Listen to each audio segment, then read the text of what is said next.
오늘 우리들은 마태복음 9장 20절 이하의 말씀을 가지고 공부를 하겠습니다.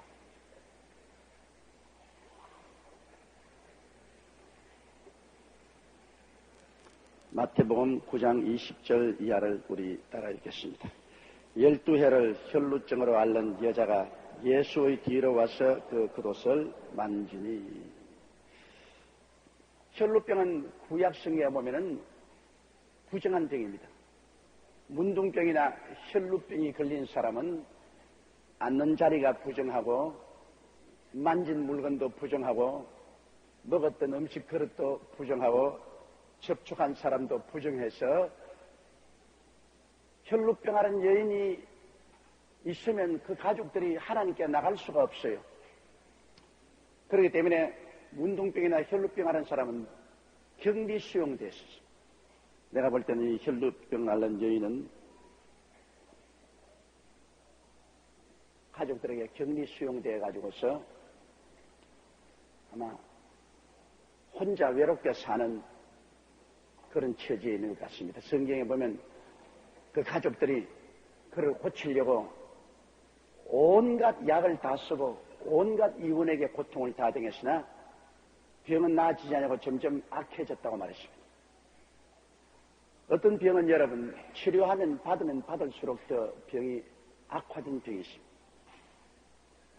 예를 들어 말하면 말기 암 환자들 같은 칼을 대면 순식간에 암이 온몸에 퍼져서 죽죠. 차라리 칼을 대지 않고 있으면 어느 정도 살지만 칼을 대면 순식간에 온몸에 암이 퍼져서 죽는 같은 게 있습니다. 그러면 옛날에 이슬이 발달되지 않은 곳에 온갖 민간요법을 가지고서 병을 고친다고 하기 때문에 그 병이 나을 틈이 없습니다. 제가 어릴 때만 보더라도 우리 동리에 병 앓는 사람들 보면은 정말 지금 생각해보면 끔찍하고 기가 막혀요. 그런 민간요법으로 병을 고치는데 우리 집 아래층에 있는 집 아들이 타랑에 걸렸어요. 화장실에 가면 항문이 이렇게 빠지거든요. 그러면 얘가 언제나 화장실에 가면 고함을 치서 웁니다. 그런데 그 민간요법이 어떻게 하면 고치냐? 그 더러운 데 신고 다니는 집신을 가지고 밀어넣으면 나는다고 그래가지고서. 그렇지 않더라도 타랑에 걸리는데 그 집신을 가지고 그걸 밀어넣었으니 그 염증이 생겨서 가만히 있을 수가 있습니까? 나중에 걔 그 병으로서 죽었다고요. 요 사이 같으면 그 간단히 수술해서 고치고 또 약물요법도 좋지만 그 민간요법이라는 것이 그래 그 더럽고 신고된 집신을 가지고서 타랑된 그 항문을 밀어 넣으니까 그 염증이 생겨가지고서 결국에는 장염으로 죽지 않습니까? 그런 민간요법이 과거에 굉장히 사람 살리는 것이 아니라 사람 죽이는 그런 민간요법이 있어요. 나도 한번 감기가 심히 걸렸는데 우리 할머님이 점쟁이를 데리고 왔더라고요. 그래 나를 꿇어 앉혀서 내가 꿇어 앉았는데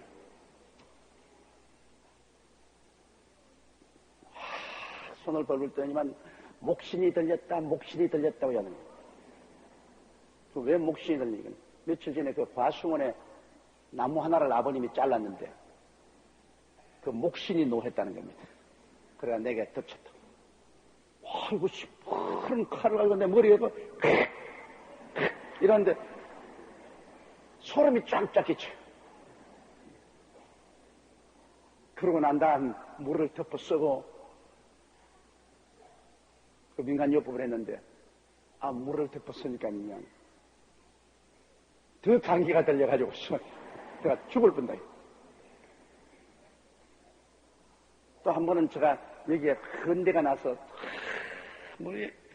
이거 뭐 안 낫고 말이지 옛날에 그 무슨 연구 거층이 있습니까? 일정시대 없으니까 이 헌데가 여기 나가지고서 고생을 하니까 우리 할머님이 아침에 일어나면 너 헌데 고치러 가자. 그 헌데 고치러 저 산 밑에 있는 우물가에 나가요. 우물가에 나가서 우리 할머님이 한 곳에서 대변을 보시고 난 다음에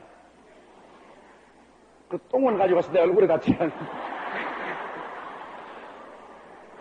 지금만 생각해도 구역질이 나서 못 견디겠습니다. 막 온 속이 뒤집혀지는데 막 견딜 수가 없어. 내가 막 구역질하고 안 갔더니 그래. 이놈의 자식아 이렇게 해야 낫는다고. 낫기는 뭐 나와서 더 흘러가지고서 막 온 전신이 혈당 갔어요. 그런 게 민간요법입니다, 여러분. 과거에는 그런 민간요법을 썼어요. 내가 볼 땐 틀림없이 12회를 혈루병한 여자가 그 남편과 그 가족들이 그걸 고치려고 온갖 민간요법을 다 써가지고서 병이 나은 것이 아니라 병이 더 악화되고 말이죠. 그리고 재산도 다 허비하고 그 병 때문에 뭐 그 여인뿐 아니라 가정 전체가 파산해졌어요. 옛말에 졌어요. 무병 10년에 못 살 집안이 없다고. 아무리 돈을 많이 벌고 해도 집안의 우환이 끝이지 아니하고 자꾸 순서대로 병들고 대수술 받고 입원하고 하면 아무리 벌어도 소용이 없어요. 그러므로 적게 벌더라도 집안에 우환질구가 없어야 돼. 그 우환질구가 없으려면 어떻게 하냐? 11조를 잘 내면 우환질구가 없어지는 것입니다. 성경에 말라기에 그러지 않습니까? 너희가 너희 11조를 들으면 하나님께서 너희 밭에 과일을 기한 전에 떨어지지 않게 하고 해충이 들어와서 먹지 않게 하고 온전히 복되게 했던 그 말대로 우리가 하나님께 11조를 들으면 하나님께서 우환질구가 없도록 해서 10분지 9를 가지고 잘 살 수 있도록 보호해 주시는 것입니다. 오늘 가정에 우환질구가 많은 사람들은 깊이 생각해야 됩니다. 11조를 덕실함으로 가정에 우환질구가 끝이 아니오. 열심히 벌기는 버는데 남는 것이 없어. 전부 우환질구로 다 날아가 버리는 이런 일이 생긴 것입니다. 그래서 이 12의 혈루병을 앓는 여자는 완전히 그 가산이 파산됐습니다. 그런데 예수의 뒤로 와서 그 겉옷을 만지니 22절요. 이는 제 마음에 그 겉옷만 만져도 구원을 받겠다 함이라. 누가 이 여자에게 예수를 전도해 주었습니다. 왜? 믿음은 들음에서 나며 들음은 그리스도의 말씀으로 말미암았는데 이 여자는 가족에게 분리되어서 혼자 사는 여자입니다. 12회를 피를 흘리고 살았으니 그 다음에는 이제는 빈혈증에 걸려서 얼굴을 들 수가 없어요. 하늘을 쳐다보면 너무 어지럽고 빙글빙글 돌고 옷꽃이 써서 걸을 수 없는 그런 처지에 있습니다. 그는 좌절과 절망이 그 마음을 꽉 덮었습니다. 이제는 모든 의사들도 버렸고 모든 약도 다 소용이 없습니다. 이제 죽을 날만 기다리고 있는 그런 아주 적막강산이 된 이 여자에게 누가 와서 희망을 심어주었습니다. 그 희망이 어디서 왔느냐? 예수를 전도해 주었단 말입니다. 누가 와서 예수를 전도해 주었습니다. 그 누가가 참 필요합니다. 그 누가가 여러분이 될 수가 있는 것입니다. 누가 와서 예수를 전도해 줍니다. 아, 나사렛 예수가 하나님의 아들로서 온 유대 땅 갈릴리 사마리아 다니면서 병자를 고치는데 뭐 문둥병도 낫고 기머거리 벙어리도 듣고 말하고 장님도 보고 죽은 자도 살아나더라. 너 혈루병 같은 것은 문제가 없다. 예수만 만나면 당장 낫는다. 이 여인이 그 소문을 듣고 얼마나 그 마음속에 예수님 만나기를 간구했겠습니다. 그러나 혈루병 환자로서 그런 몸이 약해서 예수님 찾아갈 수도 없고 또 대중 사람 모인 곳에 혈루병 환자로서 부정을 타니까 나타날 수도 없는 그런 처지에 있습니다. 그러므로 이 여인이 밤낮으로 그런 마음속에 꿈을 가졌습니다. 이 마음에 예수님이 옷자락에 손만 대면 나음을 얻으리라고 생각했다는 것은 그 마음에 일어난 여러 가지 변화를 그렇습니다. 첫째로 그는 그 마음속에 꿈을 가졌습니다. 내가 예수님 직접 만날 수 없으니 혈루병하는 여인이기 때문에 예수님이 지나가면 그 뒤를 찾아가서 옷자락에 손만 대어도 나는 낫는다. 예수님을 통해서 하나님의 권세와 능력이 내게 임한다. 그 꿈을 늘 꾸었습니다. 늘 꿈을 꾸었어요. 그는 자나깨나 예수님이 자기 주위에 지나가시면 뒤에 가서 옷자락에 손만 대면 자기가 낫는 그 마음의 꿈을 가졌어요. 사람이 마음속에 여러분 꿈을 갖는다는 것은 내일을 심는 것을 말합니다. 꿈이 없으면 내일이 없어요. 꿈을 마음속에 가지면 내일을 심어 놓았기 때문에 사람이 무엇으로 심든지 그대로 거둔다고 그것이 내일에 거두게 되는 것입니다. 이 여인은 항상 예수 그리스도를 만나서 그 뒤에 가서 옷자락에 손을 대면 낫는 자기 모습을 꿈꾸어 보았어요. 그런데 꿈은 언제나 믿음의 열매를 맺습니다. 마음에 꿈을 꾸고 있으면 꿈이 믿음을 산출합니다. 그렇기 때문에 꿈과 믿음은 불가분의 관계가 있습니다. 꿈이 없는 사람은 믿음도 없습니다. 꿈이 있는 사람은 믿음이 생깁니다. 성경엔 뭐라 했습니까? 믿음은 바라는 것들의 실상이라 했습니다. 바라는 것이 뭡니까? 바로 꿈이 바라는 것입니다, 여러분. 믿음이란 것은 바라는 것, 내가 간절히 소원하고 바라는 그게 꿈 아닙니까? 바라는 것의 실상이 바로 믿음입니다. 그러므로 먼저 바라는 것이 있고 난 다음에 그 다음에 그것이 믿음이란 실상으로 변화되는 것입니다. 그러므로 바라는 것이 없는 사람은 믿음도 없어요. 집을 하나 마련하기를 원해서 내 집 갖기를 원해서 밤낮으로 집을 바라고 꿈꾸는 사람은 나중에 집을 얻을 수 있다는 믿음이 생겨나기 시작하는 것입니다. 믿음이 생겨나기 시작합니다. 가족 구원을 위해서 늘 꿈꾸고 간절히 소원하며 가족을 데리고 교회 오는 것을 꿈꾸는 사람은 그로서 기도하면 가족이 교회에 올 수 있는 믿음이 생기는 것입니다. 그리고 하나님은 그 믿음을 통해서 역사하는 것입니다. 믿음이 하나님과 손을 잡는 손길인 것입니다. 내 믿은 대로 될지어다. 믿은 대로 될지어다. 그래 이 혈루병하는 여인은 밤낮으로 꿈을 꾸었지. 자기 몸은 가지 못해도 늘 예수님의 옷자락에 손을 대어서 자기가 나는 모습을 꿈꾸고 있다가 보니까 그만 마음에 믿음이 딱 생겼어요. 꿈과 함께 이제는 예수님 옷자락에 손을 대면 내가 반드시 낫는다는 믿음이 꽉 생겼고 또 예수님이 반드시 자기 주위를 지나갈 것이라는 믿음도 꽉 생겼습니다. 그러니까 이 여자가 이제는 스스로 늘 중얼거리는 거예요. 그건 뭐라 하면 내가 예수님의 옷자락에 손만 대면 낫는다고 늘 중얼거리는 겁니다. 꿈을 꾸고 믿음이 있는 사람은 입술로 시인하는 것입니다. 내가 예수님의 옷자락에 손만 대면 낫는다. 밤낮으로 내가 예수님 옷자락에 손만 대면 낫는다. 이 세 가지 사건은 서로 공조를 해서 자 꿈이 있으면 믿음이 생기고 믿음이 있으면 입술로 고백하게 되고 입술로 고백하면 꿈이 더 강해지고 꿈이 강해지면 믿음이 더 강해지고 믿음이 강해지면 입술의 고백도 강해지고 이것이 상승작용을 합니다. 요사이 소위 말하는 시너지 역할을 해서 서로 도와줍니다. 여러분 요사이 영어로서 시너지라는 말이 있습니다. 시너지라는 말은 서로 상승작용을 해서 서로 도와주는 것을 말하는데요. 시너지라는 말을 쓰면 유식하다고 말합니다. 한번 따라 말씀해보세요. 시너지. 여러분이 더 가서 영어 잘하는 사람에게 이건 시너지 역할을 해서 서로 상승작용해서 도와준다고 와 유식하네 그렇게 말할 것입니다. 그런데 이 세 가지가 서로 시너지 작용을 해요. 꿈은 믿음을 산출하고 믿음은 신앙 고백을 가지고 신앙 고백은 꿈을 강화시키고 꿈이 강화되면 믿음이 강화되고 믿음이 강화되면 신앙 고백이 또 강화되고 그래서 이 여자는 복음을 듣고 난 다음 이 세 가지 눈에 안 보이는 거대한 변화가 그 생애 속에 생겼습니다. 꿈을 가지고 그 다음에는 그 꿈을 믿음으로 변화시켜서 확신을 갖게 되고 확신을 갖게 되니 입으로 시인하게 되고 이런 역사가 일어나면 반드시 이 역사는 자식이 철을 잡아 당기듯이 예수님을 이끌고 오는 것입니다. 예수님이 그 여자가 사는 동리로 지나갈 리가 없어요. 그러나 예수님은 이 동리로 지나가게 됐습니다. 그건 왜냐? 이 여자의 꿈이 예수님을 끌어당긴 겁니다. 믿음이 예수님을 끌어당긴 것입니다. 신앙의 고백이 예수님을 끌어당긴 것입니다. 바로 그것이 그 여자의 마음속에 있는 것입니다. 12의 혈루증으로 앓는 여자가 예수의 뒤로 와서 그 겉옷을 만지니 이는 제 마음에 겉옷만 만지면 구원을 받겠다 함이라. 그런 마음의 변화가 있습니다.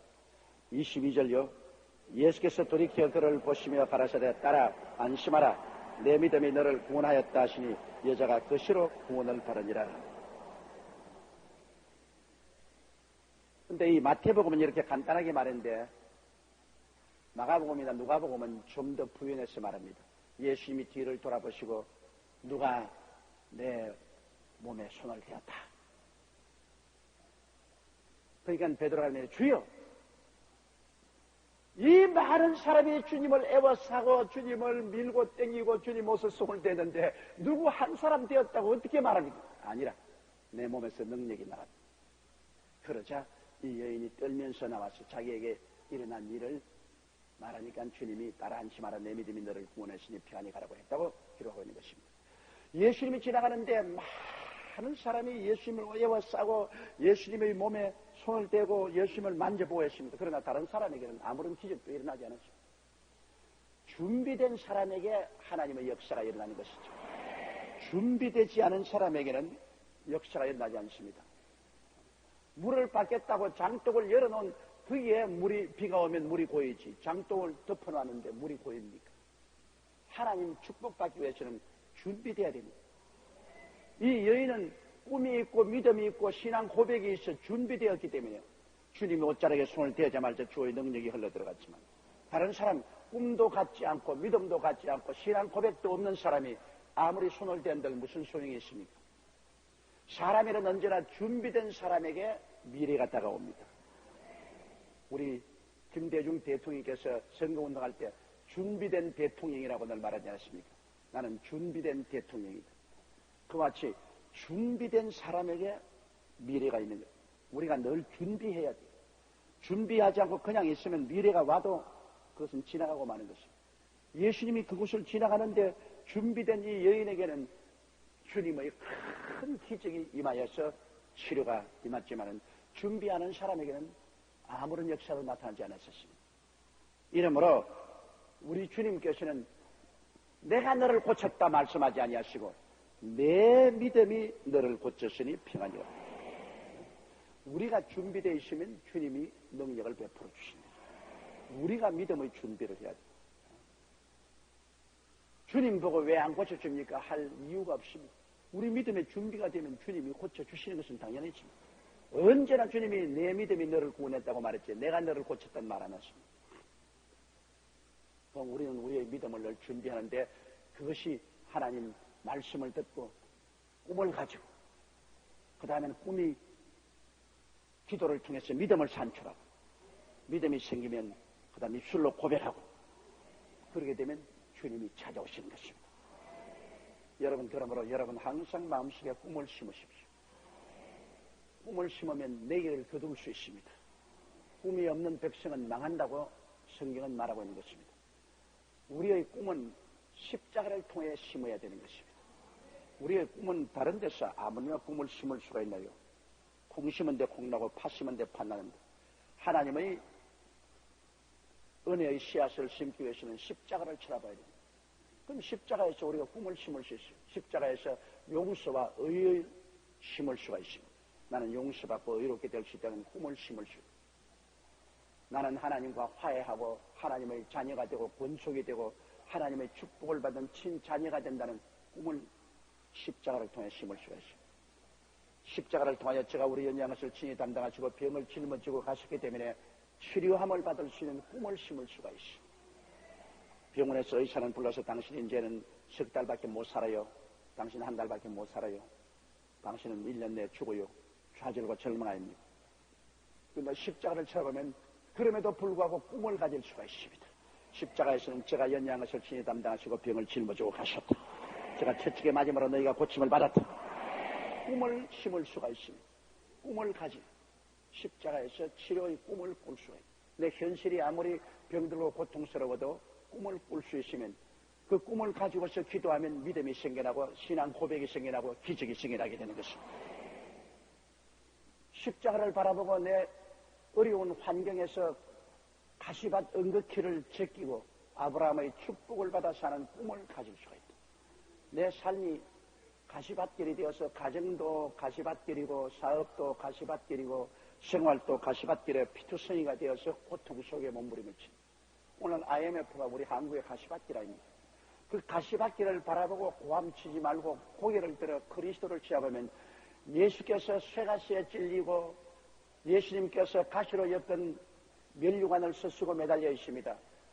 그 예수님께서 아담과 하와 이후로 타락해서 저주받아 가시와 은극히가 땅에 난 이 모든 저주를 대신 짊어지고 십자가에 매달려 있습니다. 그리스도를 쳐다보고 우리는 저주에서 해방되고 가시와 은극히에서 해방되고 아브라함의 복을 얻을 수 있는 꿈을 심을 수가 있는 것입니다. 십자가를 바라보고 나는 그리스도로 말미암아 복받은 사람, 하나님께 축복을 받은 사람의 꿈을 심을 수가 있다. 그 꿈을 가슴에 품고 열심히 기도할 때 축복에 대한 믿음이 생겨나고 입술에 고백이 생겨나고 주님이 찾아오시는 것입니다. 십자가를 통하여. 그러므로 우리 운명과 환경의 변화는 십자가를 통한 꿈을 통해서 얻을 수 있는 것입니다. 내가 십자가를 통해서 볼 때 예수님이 나를 위해서 죽고 장사를 됐다가 사흘 만에 부활한 그리스도를 통해서 천국의 영생 복락을 꿈꿀 수가 있다. 그리고 영생 복락의 꿈이 마음속에 가득해지면 천국에 대한 확실한 믿음과 신앙 고백을 통해서 하나님은 벌써 이 땅에 있을 동안에 천국의 영광스러운 축복으로 채워주신다. 꿈과 믿음과 신앙 고백이 있으면 반드시 예수님이 찾아오십니다. 그건 예수님을 모시는 카페트가 되니까요. 예수님 찾아오십니다. 그러므로 십자가를 그냥 막연히 쳐다보지 마지.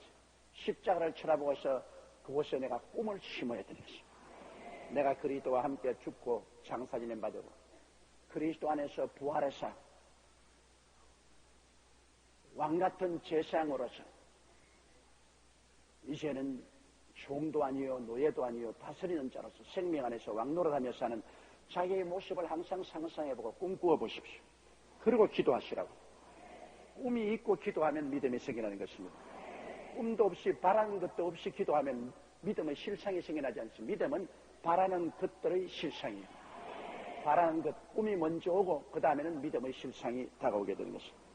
그러므로 이 혈룻방을 아는 여인은 이 꿈과 믿음과 신앙 고백이 있었기 때문에 예수님이 그 자리에 찾아오신 것입니다. 오늘날 또 예수님을 여러분 모시려면 여러분 가슴 속에 꿈과 믿음과 신앙 고백이 있으면 예수님은 그 사람에게 안 찾아올 수가 없습니다. 바로 그 꿈과 믿음과 실상은 예수 그리스도가 여러분에게 찾아오실 수 있도록 모시는 수레가 되기 때문에 그렇습니다. 자, 12회를 혈루병으로 안고 남편과 자식들에게 분리되어서 절망으로 살던 이 여인이 예수님을 만나고 난 다음에 이 절망이 변하여 소망이 되고 죽음이 변하여 생명이 되고 슬픔이 기쁨으로 변화되고 좌절과 절망이 큰 희망으로 변화되었으니 예수 만나면 이렇게 되어야 돼요, 여러분. 도적이 오는 것은 도적질하고 죽이고 멸망시키는 것뿐이요 인자가 온 것은 양으로 생명을 얻게 하되 더 풍성히 얻게 하려 왔노라. 이 여자가 혈루병에 걸려서 자기 스스로도 고통당하고 남편과 자식들에게 분리되고 좌절하고 절망된 것은 하나님이 주신 것이 아닙니다. 그것은 마귀가 그렇게 한 것입니다. 하나님은 병들기를 원하지 않습니다. 하나님은 치료하시는 라파, 치료하는 하나님. 예수님은 그 사역의 3분의 2를 치료하는 데 보냈습니다. 예수님 필사적으로 사람 치료했습니다. 예수님이 심지어 안식일에까지라도 치료했기 때문에 원수들이 예수님을 죽이려고 했습니다. 목숨의 위험을 주님께서 당하면서까지라도 주님은 필사적인 노력으로 치료를 계속한 것입니다. 이러므로 기독교 복음은 치료하고 분리하면 안 됩니다. 구원과 치료는 언제나 함께 있습니다. 치료하지 않은 그리스도는 여러분 온전한 그리스도가 아닙니다. 오늘날 교회가 치료를 놓쳤다는 것은 큰 불행입니다. 그건 마귀가 와서 예수 그리스도의 반쪽을 뜯어간 것입니다. 오늘날 신학자들이 와서 그리스도의 치료를 2000년 전으로 밀어버리고 지금은 치료하지 않는다고 그런 말을 함으로 하나님의 교회에 얼마나 큰 손실을 가져온지 모릅니다. 우리 주님은 우리를 구원함과 함께 우리를 치료하기를 주님 적극적으로 원하시는 이유가 있습니다. 왜? 사람이 병들으면 여러분 고통스럽기 때문에 회개도 하겠지만 그 반대급부로 병들로 너무 아프면 기도가 안 나옵니다. 몸이 건강하고 튼튼해야 기도도 잘 나오지, 너무 아프면 기도도 안 나옵니다. 그리고 너무 아프면 감사가 안 나오고 원망과 불평이 나옵니다. 그리고 너무 아프면 남을 섬길 수도 없습니다. 여러분, 내가 아픈데 어떻게 남을 섬겨요? 몸이 너무 아프면 교회도 출석하지 못하고 또 전도도 할 수 없습니다. 병을 통해서 다가오는 이익보다는 손해가 엄청나게 많습니다. 병을 통하여 마귀는 우리를 무용지물로 폐인으로 만들어버립니다. 병들어서 우리가 통회하고 자부하고 회개하는 것은 좋습니다. 회개했으면 빨리 나아야 돼요. 빨리 고침을 받아야 돼요. 그러지 않고 계속해서 병 속에 머물러 있으면 병은 우리를 두적질하고 죽이고 멸망시킵니다. 사기를 저하시키고 원망 불평하게 하고 기도도 안 나오게 하고 신앙도 파괴해버리고 하나님도 못 섬기게 하고 몸된 교회 출석도 못하게 하니 원수 아닙니까? 병은 여러분 친구가 아니라 원수입니다. 이래서 우리 주님은 회개하라 천국이 가까웠다 하시고는 필사적으로 병을 고쳐. 주님이 막 가는 곳마다 병 고치러 가고 오는 곳마다 병 고치러 가고 앉는 곳마다 병 고쳐. 그리고 제자들 불러서도 12제자 70인의 제자에게 주님은 꼭 전도하고는 병 고치라고 명령했습니다. 전도와 병 고침은 언제나 함께 있습니다. 그리고 주님 마지막 부활 성천하기 전에 교회에게 명령한 것이 믿는 자들에게 이런 표적에 따르려니 내 이름으로 귀신을 쫓아내며 병든 자에게 손을 얹은 적 나으리라. 주님께서 치료를 명령하고 하십니다. 그러므로 이 복음 전도와 치료는 언제나 함께 해야 되는 것입니다. 이건 분리시키면 안 돼요. 자, 그 다음 우리가 23절요. 예수께서 그 직원의 집에 가사 피리 부는 자들과 혼나는 무리를 보시고, 이 직원이란 바로 회당장 야이로를 말합니다. 회당장 야이로. 유대인의 회당장이니까 상당히 계급이 높은 사람입니다. 유대인은 이미 예수 그리스도를 이단으로 결정을 내렸습니다. 누구든지 예수 그리스도와 접촉하면 파면당하게 되죠. 더구나 유대인의 회당은 여러분 요사이 말하는 목사직에 있는데, 유대교 목사직에 있는데, 이 사람이 당국에서 이미 이단으로 낙인 찍은 예수를 집으로 청한다는 것은 이건 파면감입니다. 파면감. 그런데 어떻게 회당장 야이로가 예수 그리스도를 자기 집으로 청합니까? 자기 외딸이 지금 병들어 죽게 되었으니 아버지가 그 딸에 대한 뜨거운 사랑이 자기 파면도 각오한다는 것입니다.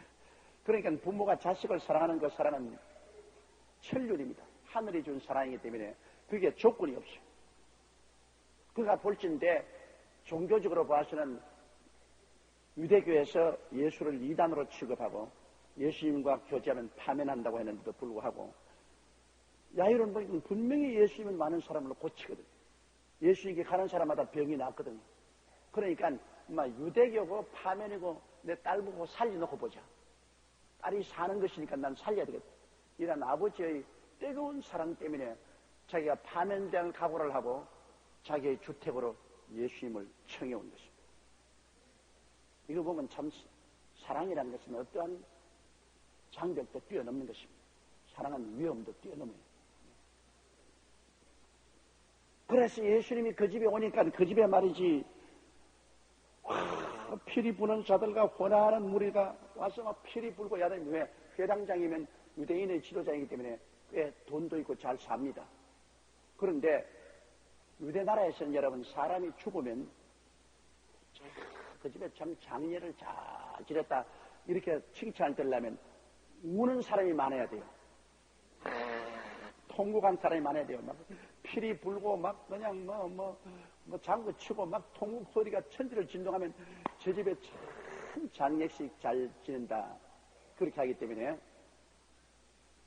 할 수 없이 돈 많은 사람은 우는 전문분들을 청해옵니다. 울어주는 회사가 있어요. 울어주는 회사에. 그게 이제 직원들 떡 데리고 있다가 주문이 오면은 돈 받고 울음꾼을 보내줍니다. 그럼 울음꾼은 직업적으로 우는 사람이기 때문에 가서 그냥 온 큰 소리로 통곡을 하고 울어주는 것입니다. 그 울음소리가 크면 클수록 그 성대한 장례식이 돼요. 우리나라에는 성대한 장례식은 상여도 아주 꽃으로 꾸미고 그 만장도 많이 들고서 수십 여러 만장을 들고 성대한 장례식을 했다. 그렇게 말하는데 유대인은 그게 아니다. 울음소리가 많아야 돼. 그러니까 이 집은 꽤 돈도 있고 하니까 아마 벌써 우는 회사에 가서 울음꾼을 많이 데리고 온 것 같아요. 그래서 막 피리 우는 것도 이제는 피리를 불고 이렇게 해서 울음을 돋구어 주는 겁니다. 비리비리비리비리비리비리비리 그러면서 그래가 슬픈 곡조를 내려내야 울음도 잘 울어지죠. 내가 옛날에 보니까 우리 동리에 갓 시집 온 며느리가 있는데 시집 온 지 얼마 안 돼서 시아버지가 세상을 떴어요.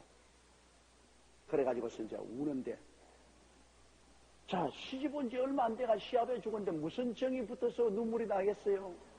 그러나 모든 사람들이 다 저 며느리가 얼마나 슬피 우는지 보자고 다 보고 있으니까 할 수 울면서 침을 가지고 자꾸 이게 발라요. 왜? 눈물 자국을 남겨놔야 사람들 보니까. 그것도 다른 사람 모르는데 나만 알아요. 왜냐? 내가 어릴 때니까 그 시집 온 사람이 외롭잖아요, 시골에. 그러면 내가 이 마당에 이렇게 놀면 이리 와. 그 내가 가면 자기 방 안에 가면 나를 이렇게 무릎에 앉혀서 끌어앉아주고 덩어리도 들어주고 머리도 쓰다듬어주고 그러면 난 또 자기 크림도 좀 발라서 찍어 바르고 그랬어요. 그런데 그 아주머니가 나보고 하는 말이 야, 나 초상 치는데 애 먹었다. 그래서 내가 왜 먹었어요? 눈물이 안 나왔어. 그 어떻게 했어? 침을 자꾸 발랐지. 침을 자꾸. 그 이야기가 지금도 내 기억에서 사라지잖아요. 나는 아주 어린애기니까 아무것도 몰랐는데 왜 침을 바르냐 그렇게 생각했는데 이제 커서 생각하니까 아, 눈물이 안 나서 침을 대신 발랐구나. 그런데 이 집에 이제 굉장히 피리 불고 헌화하고 그런데 예수님이 들어갔습니다. 24절에요. 가라사대 물러가라. 이 소녀가 죽은 것이 아니라 잔다 하시니 저들이 비웃더라. 그 예수님이 가자마자 너희들 다 물러가라. 다 떠나라. 이게 무슨 짓이야. 이 소녀가 죽은 것이 아니라 잔다. 여기에서 세상이 보는 죽음과 예수님이 보는 죽음이 다릅니다. 세상이 보는 죽음은 못 죽은 겁니다. 죽음으로 끝난 겁니다. 예수님이 보는 죽음은 잠을 자는 것입니다. 잠을 자는 것은 깨어날 수 있습니다. 죽은 것은 못 깨어나지만은 잠을 자는 것은 깨어날 수가 있습니다. 예수님은 죽음을 잠자는 것으로 보았기 때문에 잠자는 것은 짧은 잠은 지금 깨어날 수 있고 긴 잠은 나중에 깨어날 수 있어요. 그 말은 무슨 말이냐면 죽었더라도 주님이 원하시면 지금 부르면 영원히 돌아와서 깨어날 수 있어요. 그리고 완전히 죽어서 파묻었을지라도 또 깨어나는 것은 부활의 날에 도로 살아나는 것입니다. 부활의 날에 주님 강림하신 날에 주님께서 데리고 오셔서 부활시키기 때문에 잠자던 자가 깨어나듯이 깨어나는 것입니다. 인도의 성자 산다싱이 입신을 해서 천당 가서 많은 사람 만난 이야기를 그 책에 기록했는데 죽어서 올라오는 사람들이 산다싱을 만나서 이야기하는 것이 그렇답니다. 자기는 자는 줄 알았다. 갑자기 몸이 아파서 누웠는데 깊은 잠 속에 빠져. 고통도 사라지고 깊은 잠 속에 빠져서 이제 깊이 잠드는 줄 알았는데 바짝 놀라서 깨어났는데 깨어나 보니까 벌써 저 세상이더라.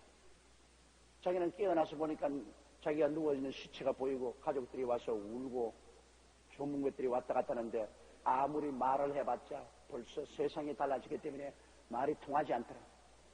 우는 사람들 위로하려고 등을 이렇게 만져보니까 손이 등으로 통해버리더라. 영체가 되었어. 그래서 그 간증을 한 사람들마다 깊은 잠에 떨어졌다가 깨어나고 보니까 벌써 이성과 저성이 달라졌더라고. 그런 내용을 기록한 것을 보았습니다. 이러므로 우리의 죽음이라는 것은 자는 것입니다. 나중에 훗날에 부활의 날에 깨어나든지, 안 그러면 지금이라도 주님이 원하시면 죽었다가도 그 영혼이 돌아오면 또 잠에서 깨어나는 것입니다. 인간은 물질적으로만 된 것이 아닙니다. 물질적으로만 된 것이면 그냥 죽으면 부패해버리고 말 것인데, 영혼이 있기 때문에 육체가 살아있습니다. 영혼이 떠나면 육체가 죽고, 영혼이 돌아오면 육체가 도로 살아가는 것입니다.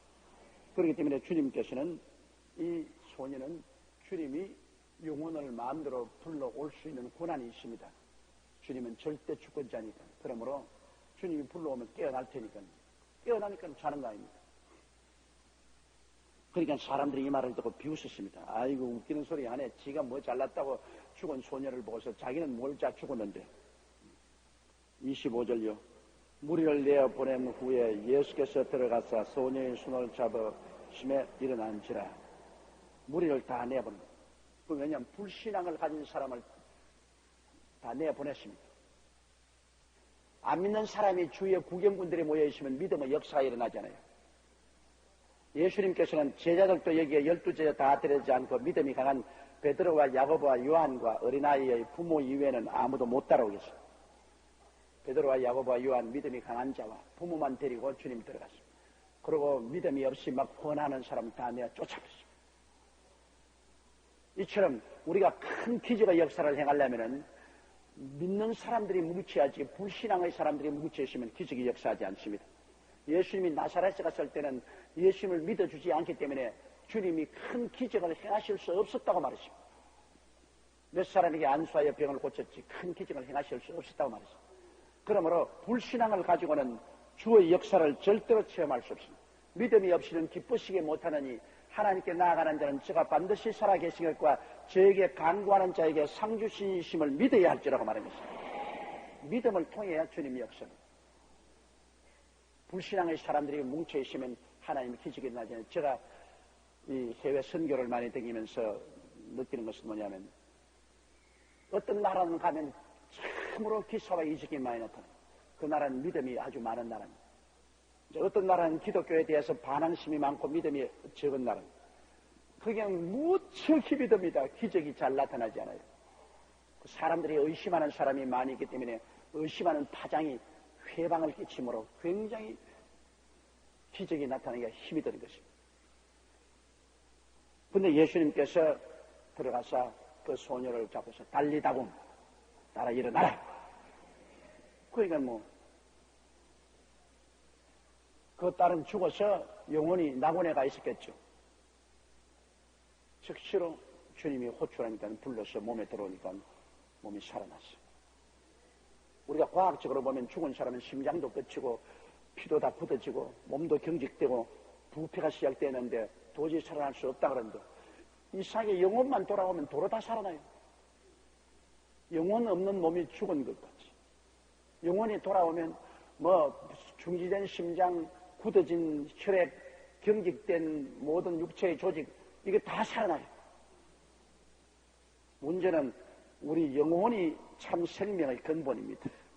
영혼이 떠나면 오면 다 와야 되고 말아요. 영혼이 들어오면 다 살아나요. 영혼이 하나님의 은혜로 충만하면 그 육체도 건강하고 생기 발랄해요. 영혼이 세상 죄로 꽉 들어차 있으면 그 온 육체도 부패하고 병든 것입니다. 우리 영혼이 굉장히 중요한 것입니다. 26절에요. 그 소문이 그 온 땅에 퍼지더라. 예수 그리스도가 가는 곳마다 인산인으로 사람이 모인 것은 예수님이 병자들에게 행한 기적이 소문이 나기 때문이었습니다. 오늘날도 여러분 교회가 성실하게 그리스도의 치료의 사역을 행하면 교회가 은혜가 넘쳐나서 사람들이 많이 옵니다. 병자 위한 기도를 하면은 비단 병자만 낫는 것이 아니라 그를 통하여 그리스도가 역사하는 것이기 때문에 동시에 은혜가 충만하게 되는 것입니다. 우리 여의도 순복음교회 40년 역사는 언제나 병을 고치고 사람들에게 희망을 주는 이 두 가지 축에 의해서 교회가 움직였습니다. 저희 목회의 철학은 치료하고 희망을 준다. 그리스도로 말미암아 치료와 희망을 가져오는 이 복음의 메시지를 전했기 때문에 저는 지금까지 제가 개인으로 목회하면서 40년 동안 교회당이 빈 적이 없어요. 어느 교회고 적으면 적은 대로 크면 큰 대로 언제나 꽉 들어 차지. 교회가 왜 비느냐? 그건 상상을 초월합니다. 많은 교회당에 교회가 빈다 그러는데 우리는 천막교회부터 시작해서 지금까지 교회를 넓힐 수가 없어서 1부 예배, 2부 예배, 3부 예배, 4부 예배, 5부 예배, 6부 예배 이렇게 자꾸 나가지 않습니까? 어떤 사람이 말하기를 조용기 목사 때문에 오늘날 목회가 참 힘이 든다. 왜냐니까 조용기 목사가 교회 그냥 옛날에는 주일날 11시에 한 번만 예배 보면 됐는데 이걸 막 몇 부 예배를 보기 때문에 이제 따라서 안 할 수가 없고 그러니 교인이 많이 안 모여도 1부, 2부, 3부, 4부로 계속 봐야 되기 때문에 피곤해서 못 견디겠다는 거예요. 사실 제가 옛날 교회 나갈 때도 교회 가는 것은 주일날 예배 한 번밖에 안 봤어요. 11시 예배. 그때 목사들은 참 편하게 살았어. 내가 지금 생각해보면 11시 착 나와서 하면 그러하게 예배 보고 끝장. 그날로서 또 일주일 동안 또 끝장입니다. 제가 요사이 예배를 인도해보면 4부 예배 남아서는 몸부림입니다. 너무 지쳐서 참으로 지칩니다. 이 설교를 여러분 1시간 하는데 드는 에너지가 노동자가 6시간 일하는 에너지가 됩니다. 정신 에너지로서 에너지 소모되니까. 그러므로 한 번 설교하는데 노동자가 6시간 일하는 그 에너지를 소모합니다. 그러니 한 번 하면 좋죠. 두 번 할 때는 이제 에너지 잡고 가라고. 세 번째는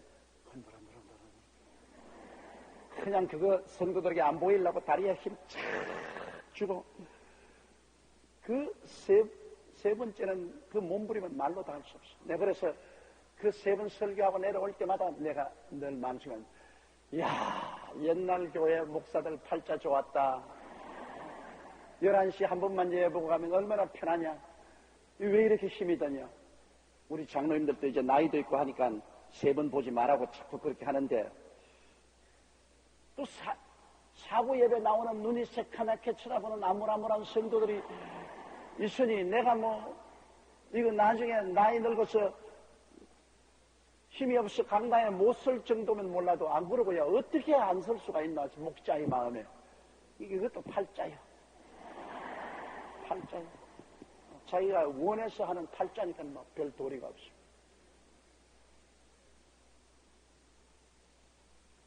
그러나 우리 교회가 부흥을 한 것은 언제나 치료를 하고 언제나 소망에 찬 메시지를 전하기 때문에 우리 교회가 부흥이 됐습니다. 그럼 우리 교회뿐 아니라 다른 교회도 다 그런 부흥이 돼요. 철저히 치료의 사역을 하고 성도들에게 그리스도를 통한 소망의 메시지를 주면은 교인들이 와서 영도 마음도 몸도 치료받고 생활에 소망과 용기를 얻고 꿈과 믿음을 가지고 살아갈 수 있는 힘이 되고 또 주님의 은총이 그런 말씀이 많은데 왜 교회를 안 올 수가 있겠습니까? 먹을 것이 있는데 왜 안 와요? 먹을 것이 없으니까 안 오지. 27절요. 예수께서 거기서 떠나 가실새 두 소경이 따라오며 소리질러 가로되 다윗의 자손이여 우리를 불쌍히 여기소서 하더니 여러분 한번 보세요. 예수님 계속해서 병 고쳐요. 혈루병 앓은 여자 고쳐놓고 나니까 죽은 애가 있지. 죽은 애 살려놓고 나오니까 또 장님이 따라오지. 예수님 가는 곳마다 병자들이 끝없이 따라왔어. 예수님은 가는 곳마다 병든 자를 고쳤어. 예수님이 거기서 떠나가는데 두 소경이 따라오냐 예수님의 소문을 듣고 소리를 질러가지고. 왜? 소경이 안 보이니까 소리 지를 수밖에 해요. 보이면 예수님 앞에 갔다 쓰는데 안 보이니까 큰 소리로 다윗의 자손 예수여 나를 불쌍히 했어. 이 굉장한 신앙 고백입니다. 여러분, 메시아가 다윗의 자손으로서 나온다고 유대인들은 다 믿고 있습니다. 그러나 그 메시아는 예수님처럼 육신을 쓰고 오지 않고 만왕의 왕 만주의 주로서 영광 중에 이 땅에 오실 것으로 기대하고 있습니다.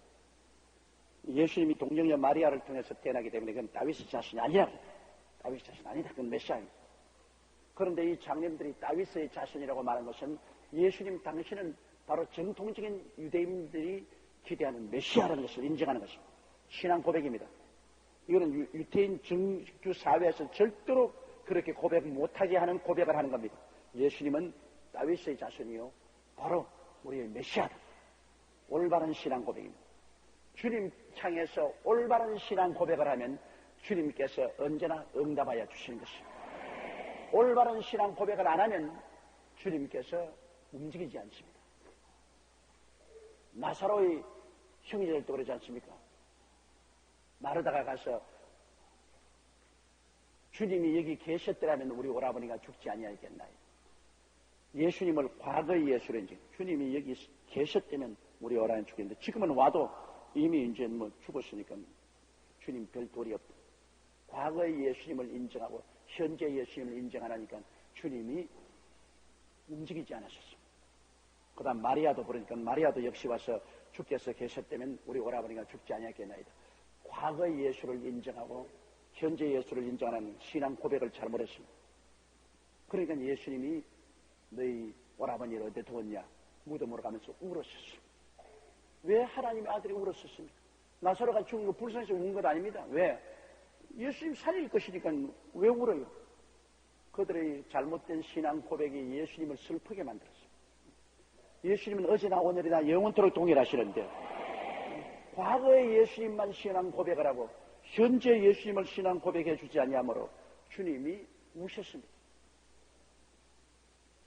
그리고 무덤가에 가시도 마르다야 돌문을 옮겨 놓아라. 그러니까 주여 죽은 지 나흘에 대해 썩은 냄새가 나나이다. 과거에 벌써 죽었어. 썩은 냄새하니까 과거의 예수님 지금 아무것도 못하는 거니까. 그러니까 주님이 고통을 치지 않았지. 마르다요. 내가 믿으면 하나님의 영광을 보리라고 하잖아요. 지금 믿으면 지금 하나님의 영광을 보는 거지. 뭘 과거를 자꾸 놀라고 하잖아요. 그 호통 소리에 놀래가지고서 마르다와 마리아가 무덤 문을 옮겨가니까 예수님 나가서 나사로야 나오라고 죽은 자가 수위를 통해 나왔습니다. 그러므로 신앙 고백이란 참 중요합니다. 여러분 우리가 입술의 신앙 고백이 우리를 주님과 연결시키기도 하고 주님께 떨어지기도 하는 것입니다. 죽고 사는 권세가 혀에 있습니다. 내 입의 말로 내가 묶였으면 내 입의 말로 내가 사로잡힌 바 되었습니다. 우리 한국 속담에는 말이 시된다는 말이 있지 않습니까? 그 진짜입니다. 우리가 그러므로 입술의 고백을 참 주의 깊게 해야 돼요. 뭐 내가 말 한마디 하는 것도 무슨 소리냐. 그러나 이 우주 공간에 우리 말이 파장이 돼 나가는 겁니다. 우리가 말하면 그 말이 우주 공간에 파장이 돼 나가서 이 말이 우리의 운명을 만들어냅니다. 누에가 입에서 실이 나와서 자기 그알 꽃을 만드는 것처럼 우리 입에서 나온 말이 우리가 앞으로 살아나갈 운명과 환경을 만들어내는 것입니다. 그러므로 입술의 고백이 얼마나 중요합니까? 이러므로 우리의 입술의 고백이 언제나 긍정적이고 적극적이며 창조적이고 생산적이고 감사하는 말을 하면 그러한 운명이 집지어집니다. 그러나 우리의 입술의 말이 늘 부정적이고 파괴적이고 원망하고 불평하고 남 핥히고 이렇게 하면 자기의 앞길이 참으로 거칠어집니다. 그 입술의 말이 앞길에 살아갈 환경을 그렇게 만들어 놓고 마는 것입니다. 여기에 두 소경은 예수님 앞에 올바른 신앙 고백을 했습니다. 28절요. 예수께서 집에 들어가시며 소경들이 나오거늘 예수께서 이르실 때 내가 능히 이 일 할 줄을 믿느냐? 대답하되 주여 그러하오이다 하니 예수님이 집에 앉으시니까 소경이 찾아왔습니다. 예수님이 물었습니다. 내가 능히 너희 눈을 뜨게 할 줄 믿느냐? 주님의 믿음을 시험해 보십니다. 믿나이다. 믿나이다. 소경된 자들은 이미 예수 이름 보고 나올 때 그들은 꼭 혈루병하는 여인 것처럼 벌써 세 가지 일을 한 것입니다. 예수님께 나가면 눈을 뜬다는 것을 늘 꿈꾸어 보았고, 그 다음 믿었고, 그 다음 믿는다고 입술로 고백했습니다. 이 세 가지는 항상 따릅니다. 먼저 꿈을 꾸고, 그 다음 믿고, 입술로 고백합니다.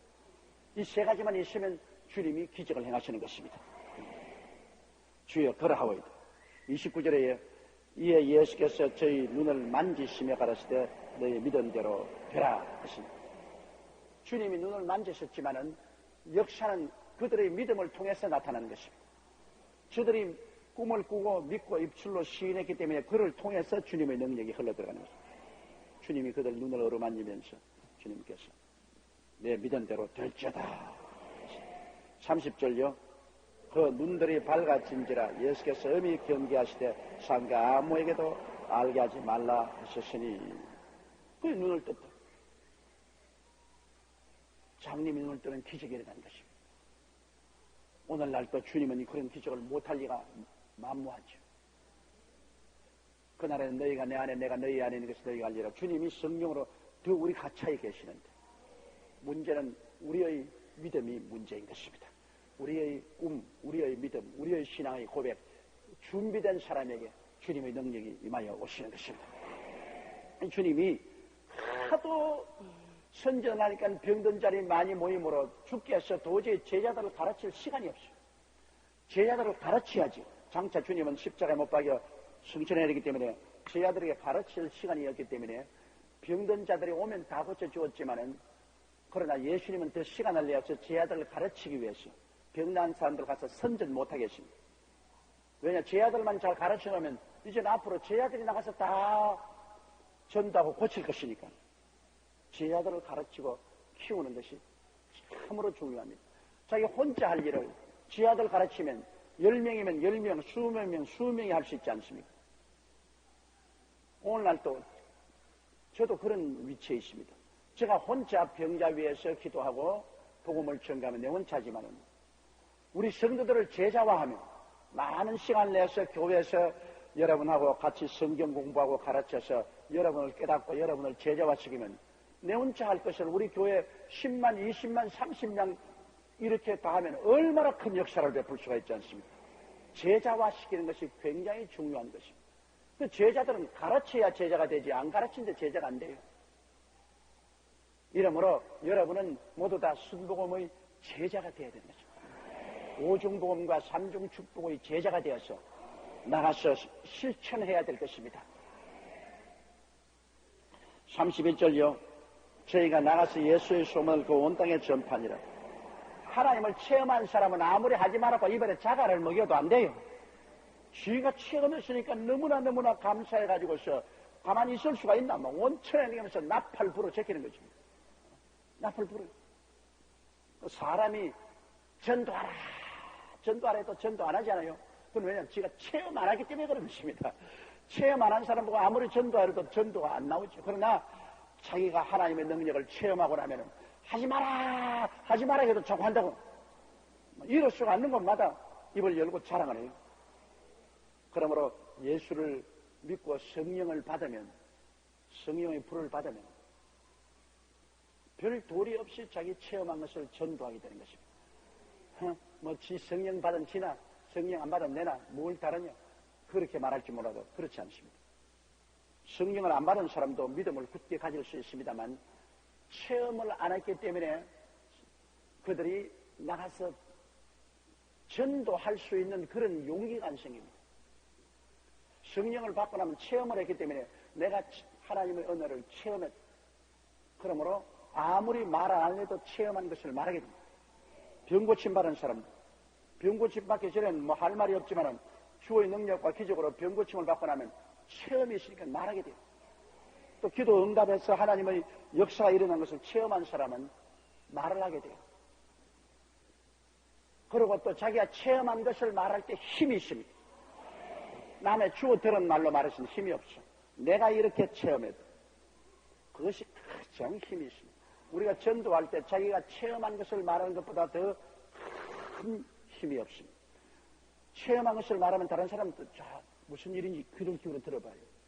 설교를 하면 저건 뭐 기록된 거 설교하는 것이다.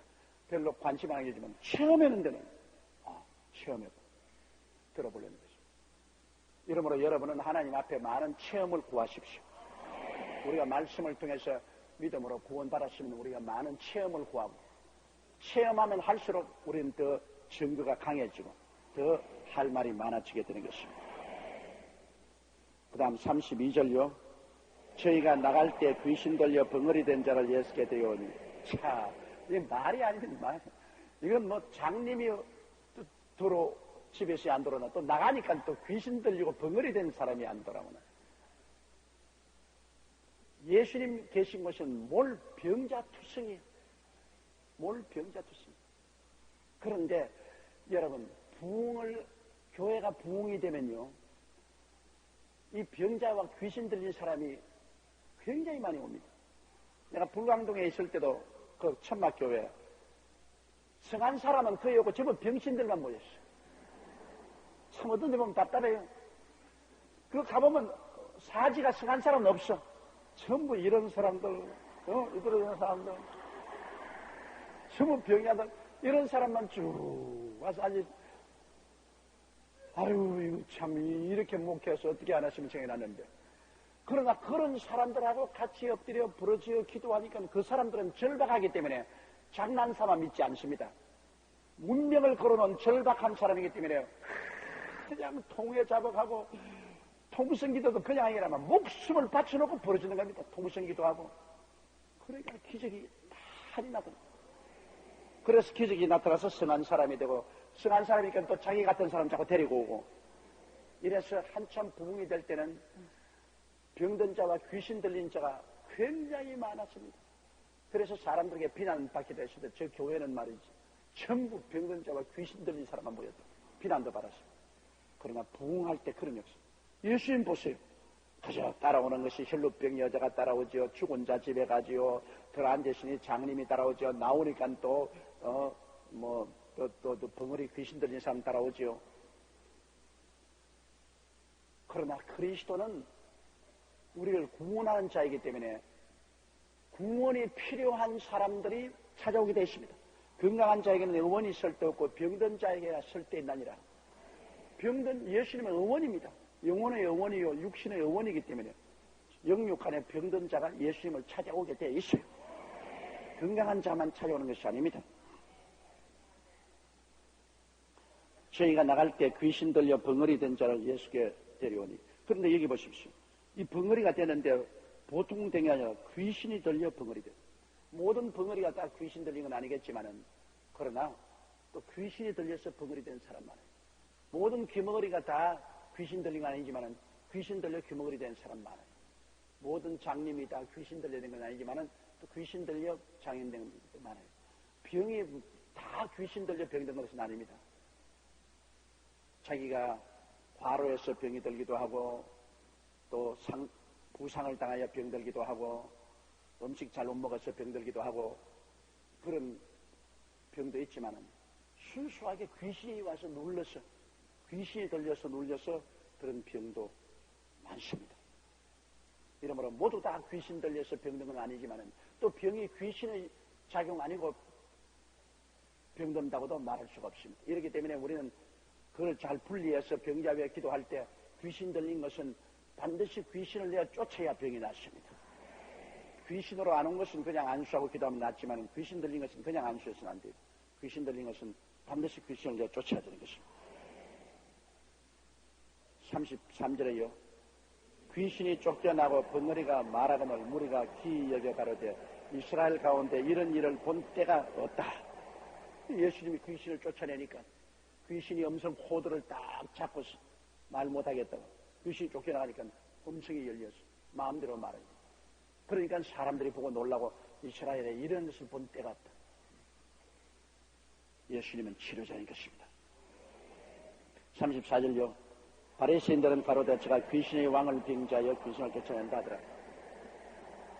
삐뚤어진 사람은 언제 아무리 좋은 일을 해도 삐뚤어진 소리 하는 것입니다.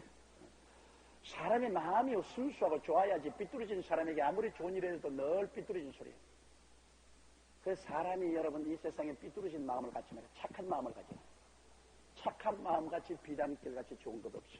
삐뚤어진 마음은 항상 삐뚤어진다. 이렇게 좋은 일을 했는데도 불구하고 바리새 교인들은 제가 귀신 쫓아내는 것 바알세불 귀신의 왕을 의지해서 귀신을 쫓아낸다. 그렇게 비난하는 거죠. 정 비난할 것이 없으니까 예수님 사역이 바로 귀신의 힘을 의지해서 하나님 이 사역을 하지 하나님의 능력을 의지해서 이런 사역을 하는 것이 아니라고. 그들은 예수님이 하나님의 아들일 것을 부인하려고 하니까 이제 예수님이 하는 역사조차도 귀신의 힘을 의지해서 하는 것이지 하나님의 힘을 의지해서 하는 것이 아니라고 그냥 굉장히 무서운 소리를 하는 것입니다. 왜? 이 성령을 회방하는 말. 하나님의 역사를 귀신의 역사로 치부해서 성령을 회방하면 용서를 못 받습니다. 하나님에게 득죄하면 예수 그리스도께서 대속을 해줍니다. 예수께 득죄하면 성령이 대속해 줍니다. 성령께 득죄하면 금세나 내세에 용서를 못 받습니다. 성령 회방죄에 치지 말아요. 모르면 입 딱 다물고 있지. 그냥 성령의 역사를 귀신의 역사라고 낙인찍고 비난하고 공격하면 이건 성령을 회방하는 죄를 짓게 되면 금세와 내세에 용서를 못 받습니다. 한참 우리 교회 성령 역사할 때 많은 사람들이 우리를 보고 마귀 역사를 했습니다. 조 목사가 마귀 대장이고 그러고 마귀의 역사를 한다. 그런데 세월이 지나고 보니까 그렇게 말한 사람마다 다 망해버리고 그렇게 말한 사람마다 다 망해버리고 성령의 역사를 귀신의 역사라고 치부하는 것도 아주 위험합니다. 그건 절대로 그 일을 하지 말고 성령을 회방한 자는 금세와 내세에 용서를 받지 못하다. 여러분 가정도 그렇지 않습니까? 아버지하고 마음 상한 것은 엄마하고 사이가 좋으면 엄마가 다 해결해요. 별 도리 없이 엄마가 와서 자꾸 베개머리 송사를 하는데 뭐 아버지가 감당을 할 수가 있나? 용서를 해요. 그런데 엄마하고 뒤틀려 놓으면 그 다음에는 중재를 쓸 사람이 없습니다. 엄마가 뒤틀려서 아버지에게 나서 저놈의 자식 죽일 놈이라고 아무것도 해주지 말라고. 그러면 뭐 그건 완전히 끝장나는 것입니다.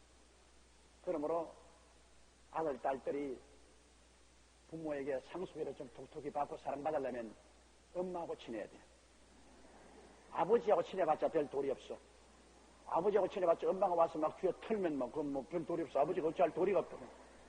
그러나 엄마에게 잘 배우면 엄마가 와서 아버지 간을 살살 녹여버리면 뭐 어찌할 도리가 따라갈 수밖에 없다. 그 엄마의 위치가 굉장히 중재자로 심있는데 바로 성령의 역사가 엄마의 위치에 있는 것입니다. 성령이 우리를 위해서 탄식하며 하나님과 예수 그리스도 앞에서 기도를 해주십니다. 성령은 우리를 중재하고 우리를 돌보시는 역할을 합니다. 그런데 성령을 소멸시켜버리고 성령을 슬프게 하고 성령을 모욕하면 성령이 우리 위해서 기도하는 걸 거쳐버리고 우리를 돕는 걸 거쳐버리고 우리는 하나님 아버지와 예수께 동시에 버림을 받고 마는 것입니다. 오늘 성령께서는 우리를 돕기 위해서 우리 가운데 와 계신 꼭 어머니와 같은 역할을 합니다. 우리를 품에 품으시고 우리를 하나님의 아버지의 말씀과 그리스도의 교훈으로 가르쳐 주시고 우리를 깨우쳐 주시고 위로하고 격려하고 꾸짖고 돌보시고 인도하시고 하는 참으로 우리를 양육하는 역사를 하시는 것이 성령인 것입니다. 예수님이 십자가의 보혈로 우리를 낳아주셨는데 이제 성령이 우리를 양육하시고 우리를 품에 품고 양육하는 성령님을 떠나서는 아무리 애 낳아봤자 키워주지 않으면 죽어버리잖아요. 성령이 우리를 돌보지 않으면 우리 못 살아나요. 우리 결코 자라지 않아요. 여러분으로 성령님의 품 안에서 자라다가 성령께 손잡고 우리가 천당까지 올라가는 것입니다. 성령님을 존경해야 됩니다. 성령님을 사랑해야 돼요. 성령님을 인정하고 환영하고 모시드리며 의지해야 돼요. 그러면 우리의 신앙이 쑥쑥 자라게 되는 것입니다. 35절요. 예수께서 모든 성과 촌에 두루다니사 저희 회당에서 가르치시며 천국 복음을 전파하시며 모든 병과 모든 약한 것을 고치시니 예수님이 세 가지 일을 하셨습니다. 예수님이 모든 성과 촌에 두루다니사 저희 회당에서 첫째 가르치는 일을 했습니다. 가르치는 게 굉장히 중요해요. 그 다음에 전도하는 일에서는 천국 복음을 전파하며 전도하는 일에서 그냥 안 믿는 사람에게 전도하는. 그 다음에는 모든 병과 모든 약한 것을 고치시는 치료하는 역사를 베풀었어요. 예수님은 가는 곳마다 세 가지 역사를 꼭 하셨어요. 예수님은 회개하라 천국에 왔다 안 믿는 사람에게 전파하는 일 하시고, 그 다음 믿는 자들 갖다 놓고 제자들을 가르치시고, 그 다음에는 병 고치는 일을 했어요. 여러분도 그 일을 꼭 해야 돼요. 여러분 안 믿는 사람에게는 예수 믿고 구원받으라고 전도하고, 믿는 사람에게는 오중보험과 삼중축복을 가르쳐주고, 오중보험과 삼중축복을 가르쳐주고, 그 다음에 병든 자는 기도해서 고쳐줘야 되는 것입니다. 세 가지 일이 바로 예수 그리스도의 하시는 사역인 것입니다. 36절요. 무리를 보시고 민망히 여기시니 이는 저희가 목 잡는 양과 같이 고생하며 유리합니다. 주님이 무리를 보고 불쌍히 여기십니다. 왜냐? 이 사람들이 목 잡는 양과 같이 다 방황합니다. 심적으로 갈급하고 육신적으로 가난하고 압제당하고 병들고 의지할 것 없이 뜨돌이로 이렇게 방황하는 거 보고 주님이 너무너무나 마음이 아팠습니다. 불쌍히 여기십니다. 예수님은 우리를 긍휼히 여기십니다. 내가 자비를 원하고 제사를 원치 아니하는 것을 너희가 알지 못하냐는데, 우리 주님은 우리에게 종교를 주지, 제사는 종교를 말합니다. 주님은 우리에게 종교를 주러 온 것이 아닙니다. 우리를 불쌍히 여기기 위해서 오신 것입니다. 아, 너희는 종교의식을 행하라. 그러면 산다. 그게 아닙니다. 종교를, 유대교도 종교를 주었죠. 다른 모든 종교들도 종교입니다. 예수님은 종교를 주는 것이 아니라 우리를 불쌍히 여기러 왔습니다. 십자가를 왜 걸머졌습니까? 우리를 불쌍히 여겨서 십자가를 걸머진 것입니다. 종교적인 의식 때문에 주님 십자가 걸머진 거 아닙니다. 우리를 구원하기 위해서 너무나 불쌍해서 우리 대신 죄를 갚아주려고 십자가를 걸머졌습니다. 예수님은 우리를 사랑하고 불쌍히 여기는 마음이 가득합니다. 부모가 자식을 볼 때는 언제나 불쌍히 여기는 마음이 있습니다. 자식이 아무리 커도 자식을 향해서 불쌍히 여기는 연민의 정이 언제나 부모 가슴 속에 있습니다. 그같이 예수 그리스도는 우리를 향해서 연민의 정을 가지고 언제나 불쌍히 여깁니다. 그래서 주님은 꾸짖기보다는 주님께서 위로해 주기를 원하고, 때리기보다는 쓰다듬어 주기를 원하고, 사랑해 주기를 원하는 연민의 정을 가진 이런 예수님이신 것입니다. 37절요. 이에 제자들에게 이르시되 추수할 것은 많되 일꾼이 적으니. 자, 사람의 영혼은 많은데 거기에 가서 전도하고 가르치고 병 고쳐줄 이 추수꾼이 적다. 온 덜에 그냥 추수할 곡식이 전부 익었는데 추수꾼이 적으면 그대로 그냥 비가 오면 다 쓰러져서 그냥 사기 나고 못 쓰게 되지 않습니까? 추수꾼이 있어야 돼. 일꾼이 있어야 돼. 다행히 우리 한국에는 하나님께서 일꾼들을 많이 불러주셨어요. 신학교마다 학생들이 꽉꽉 들어차고 수천 명의 일꾼들이 매년마다 신학교를 졸업하고 나와서 나갑니다. 그중에는 가짜도 많지만은 그러나 진짜가 더 많죠. 사람이 많으면 가짜도 반드시 있어요. 그러나 진짜도 많습니다. 그런 면에 있어서 우리 한국에 하나님이 추수할 것이 많은 것을 보여주십니다. 한국에 하나님이 추수할 택한 사람이 많기 때문에 일꾼들을 많이 양성해 주는 것입니다. 이 점에 대해서 우리가 감사하게 생각해야 돼요. 38절요. 그러므로 추수하는 주인에게 전하여 추수할 일꾼을 보내어 주소서 하라 하시니라. 추수하는 일꾼이 누굽니까? 예수님이 왜 직접 일꾼들을 부르지 왜 추수하는 일꾼에게 기도하라 했습니까? 추수하는 일꾼은 누구냐? 주인, 추수하는 주인은 성령이 추수하는 주인이 되시는 것입니다. 예수님께서는 하나님 말씀을 심었고 자라게 하시고, 예수님은 심고 자라게 하시고, 성령이 와서 거두는 것입니다. 성령이 와서 거두는 것입니다. 그러므로 오늘날 추수꾼의 주인은 바로 보혜사 성령인 것입니다. 하나님은 보좌에 계시고 예수님 보좌 우편에 계시지만 성령은 지금 우리와 이 세상에 같이 계십니다. 예수님은, 성령님은 이 교회의 주인이 되시고 추수꾼의 주인으로서 우리들 머슴들을 많이 불러서 추수를 시켜요. 여러분은 다 머슴들입니다. 하늘나라의 머슴들이 성령이 여러분을 통해서 추수를 하는 것입니다. 머슴은 주인의 시키는 일을 순종해야 됩니다. 여러분 성령께 순종하고 성령을 따라서 행하면 많은 영혼을 추수할 수 있게 되는 것입니다. 오늘 여기까지만 공부하십시다. 우리 주여 시험 부르고 통성으로 기도하겠습니다. 주여, 주여, 주여. 사랑이 많으시고 거룩하신 우리 아버지 하나님, 우리 아버지 하나님의 은혜와 사랑을 진실로 고맙고 감사합니다. 오 전능하시고 거룩하신 우리 하나님 아버지여, 우리 아버지 하나님의 은총과 사랑을 생할 때 많이 비신들 무엇으로 다 감사오리까. 우리 하나님 아버지시여, 우리 주 예수 그리스도의 사역을 쫓아서 전도하고 가르치고 병든 자를 고치는 일을 계속하게 도와주시옵소서. 내 아버지 하나님이시여, 우리 주 예수께서 희생 제물이 되셨습니다. 예수님이 십자가에서 몸짓고 피를 흘려 희생 제물이 되셨으므로 우리 아버지 하나님이시여, 우리 주 예수 그리스도의 복음을 담대하게 전도하고 그리스도의 복음을 깊이 가르치고 그리고 주님이시여 병든 자를 고치는 일을 열심히 하게 도와주시오기 간절히 기도합니다. 하나님 우리 아버지여, 오늘날의 교회가 내 아버지는 영혼 구원만 전도하고 병든 자를 고치지 않아서 많은 병든 자들이 내 아버지 하나님 구원받은 기회를 잃었었습니다. 하나님 우리 아버지여, 주께서 이 진리를 깨닫게 해주심으로 이제 일어나서 그리스도의 복음을 전개하고 병든 자를 고치는 사역을 그 힘차게 계속하게 도와주시오기 간절히 기도합니다.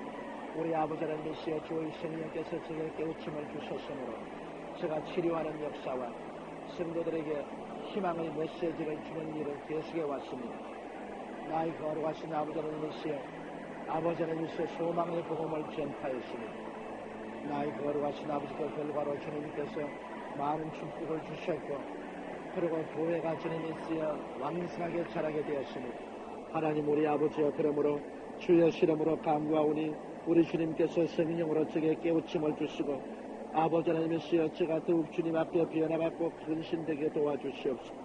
더욱 새로워져서 주의 밭의 추수꾼으로서의 온갖 충성을 다할 수 있도록 주님께서 은혜를 베푸시고 복을 허락하여 주시옵기에 간절히 기도합니다. 나의 전능하신 아버지 하나님, 저는 아무것도 하지 못합니다. 아버지, 종이 주인의 행하시는 것을 보지 않고는 아무것도 할 수 없는 것처럼 주님이시여, 주님을 바라보고 기다립니다.